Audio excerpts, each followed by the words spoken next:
নমস্কার সবাইকে, আমি মুন। আপনারা শুনছেন আমৃত্য ভালোবাসি তোকে, লিখেছেন সালমা চৌধুরী। পর্ব 12।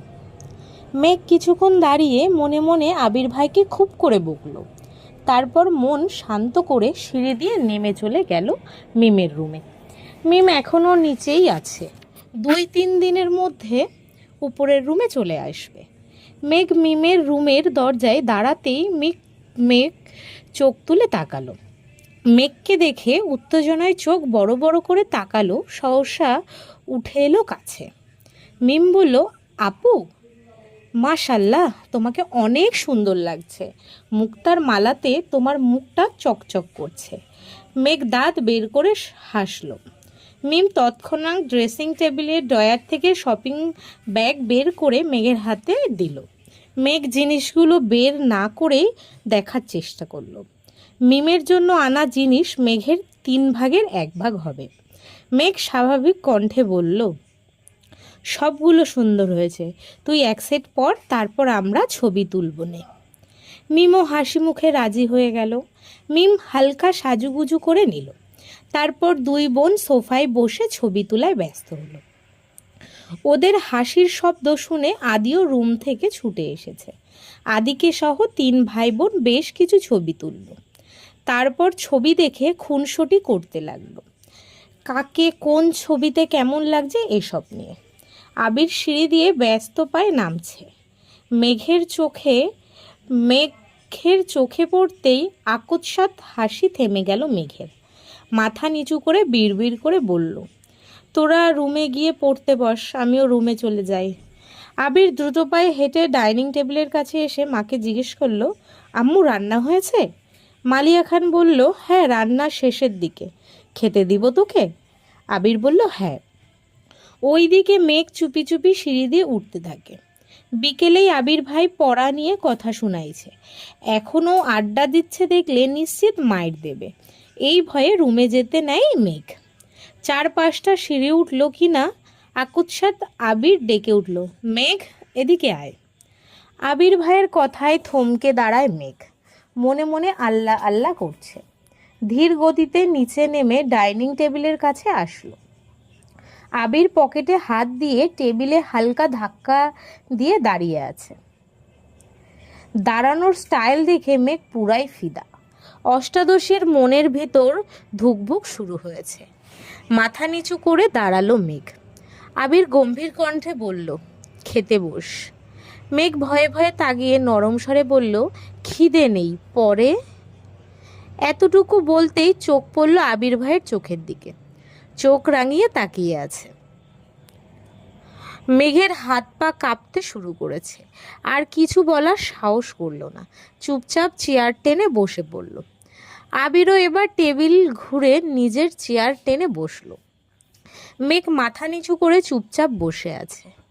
আবির একবার মেঘের দিকে তাকাচ্ছে, আবার ঘাড় ঘুরিয়ে রান্নাঘরে দেখছে। মালিয়া খান আর হালিমা খান টেবিলে খাবার রাখতে ব্যস্ত হলো। আবির একটা প্লেটে ভাত দিয়ে এগিয়ে দিল মেঘের দিকে। ছোট করে বলল, নে খা। মেঘ কোমল হাতে প্লেট ধরতে হাত বাড়ায়, কিন্তু হাত পায়ের সাথে শরীরের কাঁপাকাঁপির তীব্রতায় প্লেট পড়ে যেতে নেয়। আবির ছেড়ে দিতে নিয়েও মেঘের এ অবস্থায় আবার প্লেট ধরতে ব্যস্ত হলো। রাগান্বিত কণ্ঠে বলল, তোর শরীরে কতটুকু শক্তি বোঝ এখন। হাত বাড়িয়ে মেঘের সামনে প্লেট রেখে নিজেই খাওয়াতে মনোযোগ দিল। আবির ভাইয়ের কথায় মেঘ মাথা নিচু করে ছোট করে ভেঙচি কাটলো আর বিড়বিড় করে বলল, আপনি সামনে আসলেই তো আমার সব শক্তি বিলীন হয়ে যায়, আমি কি করব? আবির তীক্ষ্ণ দৃষ্টিতে তাকালো মেঘের দিকে। কণ্ঠ দ্বিগুণ ভারী করে বলল, তুই কি ভাত খাবি নাকি থাপ্পড় খাবি? মেঘ আবির ভাইয়ের কথায় আটকে ওঠে। আস্তে আস্তে খাওয়া শুরু করে। মেঘের এই ধীরস্থির গতিতে খাওয়া দেখে আবির বেশ কয়েকবার তীক্ষ্ণ দৃষ্টিতে তাকিয়েছে, কিন্তু কিছু বলছে না। নিজের খাওয়া শেষ করে বেসিন থেকে হাত ধুয়ে এসে পুনরায় চেয়ারে বসলো। মেঘ তখনও আস্তে আস্তে খাচ্ছিল, কিন্তু আবির ভাইয়ের আবার বসা দেখে বুকটা কেঁপে ওঠে। খাওয়ার গতিটা কিছুটা বাড়িয়ে দিয়েছে। আবির বিস্ময়কর চোখে তাকিয়ে আছে অষ্টাদশীর দিকে। গলায় মুক্তার মালাতে জলজল করছে মুখটা। খুব মনোযোগ দিয়ে দেখছে মেঘের খাওয়া। মেঘ এক প্রকার নাকে মুখে খাবার শেষ করেছে, কিন্তু শেষ হওয়ার আগেই আবির ভাই আবারও প্লেটে খাবার দিল। মেঘ থাপ্পড়ের ভয়ে বলতে চেয়েও কিছু বলতে পারছে না, বাধ্য মেয়ের মতো চুপ করে খাচ্ছে। এদিকে আবির মেঘের দিকে তাকিয়ে মিচকি মিচকি হাসছে। হালিমা খান আর মালিয়া খান রান্নাঘরে কাজ করছিলেন, কিন্তু আবিরের এমন কর্মকাণ্ডে তারাও যেন খুশিই হয়েছেন। মেঘ বাড়ির কারোর কথা শোনে না। বড় আব্বুর সামনে একটু সম্মানার্থে লক্ষ্মী মেয়ের মতো থাকে, তাছাড়া বাবা মা কাকামণি কাকিয়া কারোর কথাই শোনে না। তানভীর এত বছর ধুমকে একটু আধটু খাওয়াতো, কিন্তু সারাদিন মুখ ভোতা করে রাখতো। তানভীর সারাদিন শেষে রাতের বেলা বোনের জন্য এটা সেটা কিনে এনে বোনের রাগ ভাঙাতো। এত বছর পর আবির যেন দ্বিতীয় ব্যক্তি যে মেঘকে শাসন করে জোর করে খাওয়ায়, আর মেঘও যেন বাধ্য মেয়ের মতন সব কিছু মেনে নেয়। তানভীর ভাইয়ের সামনে তেজ দেখালেও আবির ভাইয়ের সামনে মেঘ একেবারে নিশ্চল হয়ে যায়। মেঘের দুর্দশা দেখে মালিয়া খান রান্নাঘর থেকেই বলছেন, মেয়েটাকে ছেড়ে দে বাবা, আর খেতে পারছে না তো। আবির গম্ভীর কণ্ঠে বলল, ও যদি ঠিক মতো খেত তাহলে আমার এভাবে বসে থেকে ওকে খাওয়াতে হতো না। কেউ আর কোনো কথা বলল না। মেঘ চুপচাপ খাওয়া শেষ করলো।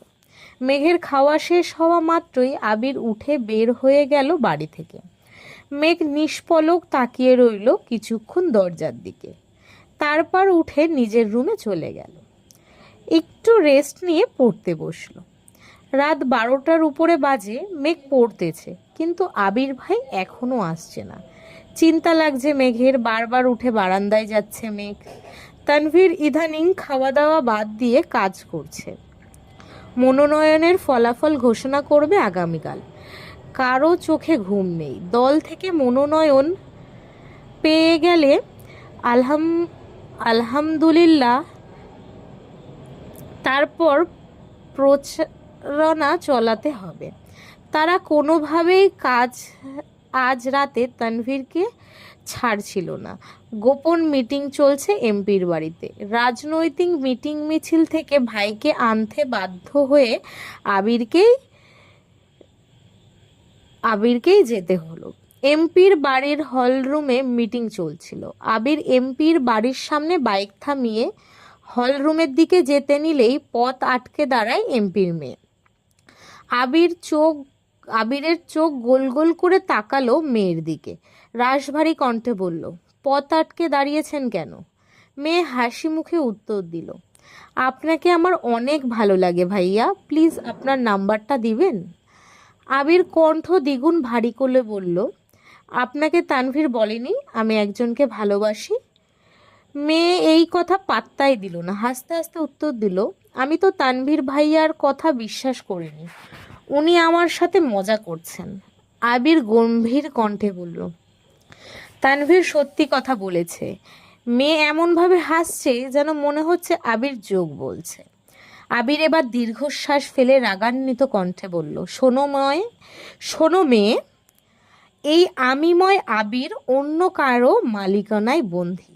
আমার জীবনের অস্তিত্ব জুড়ে শুধু তার রাজত্ব চলে। বাহ, লাইনটা খুব সুন্দর। আমি আর একবার পড়ছি লাইনটা। শোনো মেয়ে, এই আমিময় আবির অন্য কারো মালিকানায় বন্দী। আমার জীবনের অস্তিত্ব জুড়ে শুধু তার রাজত্ব চলে। এমপির মেয়ে অবিশ্বাস্য চোখে তাকালো আবিরের দিকে। কোমল কণ্ঠে বলল, আপনি সত্যি সত্যি কাউকে পছন্দ করেন?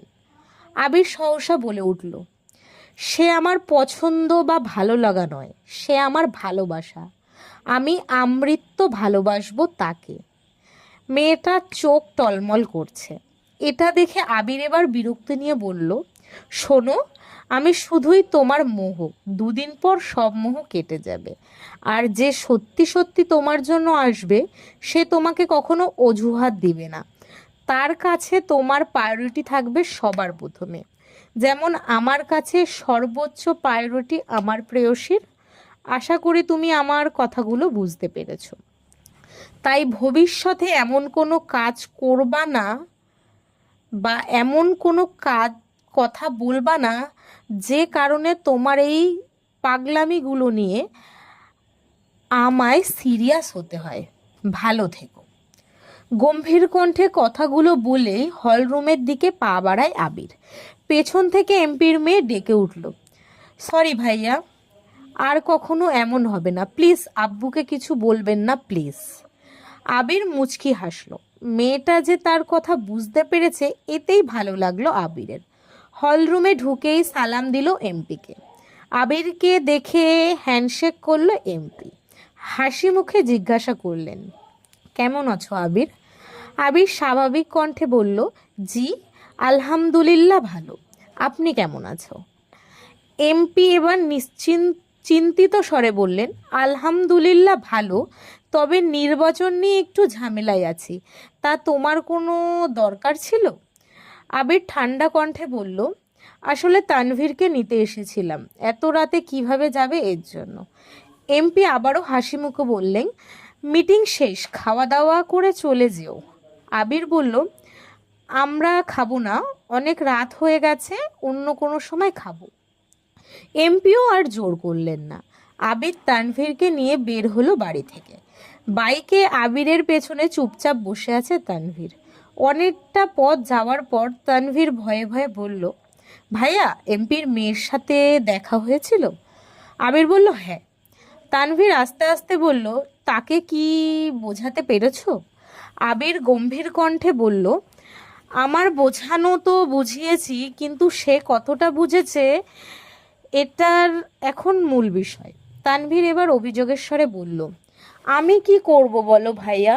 কোনো দরকারে এমপির সাথে দেখা করা, গুরুত্বপূর্ণ মিটিং, সব কিছু এমপির বাড়িতে হয়। আমার দেখা যায় প্রতিদিন অন্ততপক্ষে একবার এমপির বাড়িতে আসতেই হয়। আর এই মেয়ে যেন বসেই থাকে কখন আমি আসব, দেখলেই ছুটে আসে, তোমার কথা জিজ্ঞাসা করে শুধু।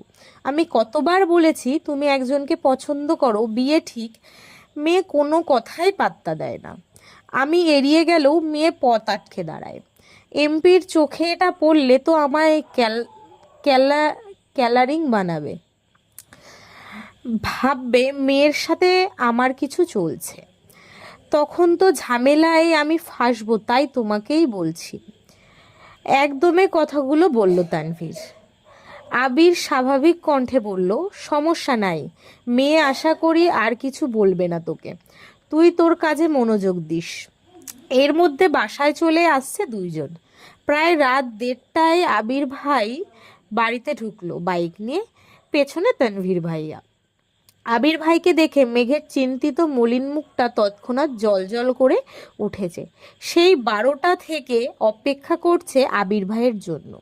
বারান্দায় দাঁড়িয়ে আকাশের তারা গুনে শেষ করে ফেলেছে মনে হয়, কিন্তু আবির ভাই আসছিল না। মেঘ দীর্ঘশ্বাস ফেলে প্রফুল্ল মেজাজে দেখতে লাগলো আবির ভাইকে। বাসায় ঢোকার আগ পর্যন্ত যতটা দেখা যাচ্ছিল, তারপর চুপচাপ শুয়ে ঘুমিয়ে পড়ল। সকালে আবির রুম থেকে বের হয়ে করিডোর থেকে নিচে তাকালো। ডাইনিং টেবিলে মেঘ নেই। এত রাত করে ঘুমানোর জন্য মেঘ সকালে ঘুম থেকে উঠতে পারেনি। আবির মেঘের দরজায় টোকা দিল। 2বার শব্দ হতেই ঘুমের মধ্যে টলতে টলতে এসে দরজা খুলে দিল মেঘ। হাত দিয়ে চোখ কচলাতে তাকালো। সহসা অক্ষিযুগল বিপুল হলো মেঘের। আবির বিমোহিত লোচন চেয়ে আছে অষ্টাদশীর মুখের পানে। সদ্য ফুটে ওঠা পদ্ম ফুলের ন্যায় সুন্দর লাগছে মেঘকে। খুব করে চাইছে দৃষ্টি সরাতে, কিন্তু পারছে না। আবির ভাইকে দেখে মেঘের বুকের ভেতর সেই টিপ টিপ আওয়াজ স্পষ্ট বোঝা যাচ্ছে। মেঘ মুখ ফসকে ডেকে উঠল, আবির ভাই। তৎক্ষণাৎ ঘোর কাটল আবিরের, কিছুটা নড়ে চড়ে উঠল। আবির ঠান্ডা কণ্ঠে শুধালো, এত রাতে ব্যালকনিতে দাঁড়িয়েছিলি কেন? আবির ভাইয়ের প্রশ্ন শুনে আটকে ওঠে মেঘ। আকস্মাৎ চিরচেনা গতরের কাঁপাকাঁপি তীব্র হয়ে ওঠে। বুকের ভেতর হাঁসফাঁস শুরু হয়েছে। হৃদস্পন্দন অনেক বেশি জোরালো হলো। চিবুক নামিয়ে চাপা কণ্ঠে বলল, রাতে ঘুম ভেঙে গিয়েছিল।